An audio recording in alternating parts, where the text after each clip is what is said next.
The Eleusinian Mysteries? Or was that a psychedelic experience? It's like, come up with a better hypothesis. Good luck. Well, there's physical evidence.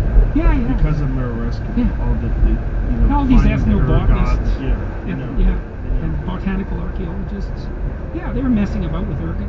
Yeah. And psilocybin, God only knows how. I mean, how long have they? And then there's DMT in the Amazon. I mean, there's a massive shamanic tradition, and it stems back way into the Stone Age, and that's its pattern.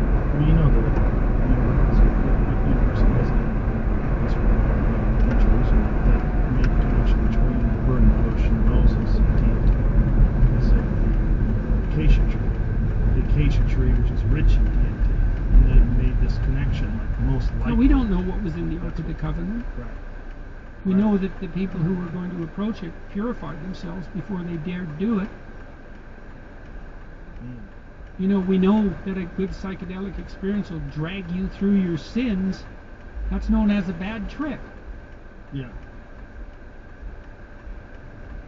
So what do we make of the fact that the shamanic experience, which is replicable cross-culturally and which dominated the human landscape for at least 20,000 years, we know that it involves a death and a resurrection and an entry into paradise and a reunion with the ancestors. And so what does it mean?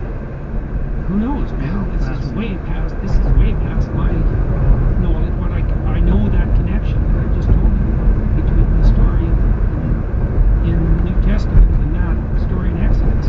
That took me like 30 years to figure out. Because there's also the idea that the hero goes into the abyss to rescue his father from the belly of the beast.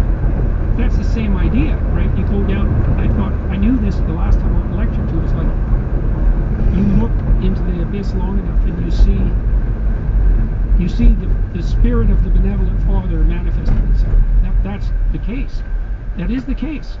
If you look into the depths of evil and suffering, what you see is not the finality of evil and suffering. You see the victory of the spirit that obtains victory over that. And then you might think biologically, well, how could it be any different, Joe? That's the spirit of life. Life is mortal suffering. It's like, but we live. What's the spirit of victorious life if it's not the benevolent Father who overcomes the catastrophe of suffering? Like, what else could it possibly? Even if you think about this just as an instinct, it's like you're threatened by what's worse than death, and there are plenty of things worse than death that you can be threatened by, and yet you have a revelation that enables your transcendence of that. Well, what could it be?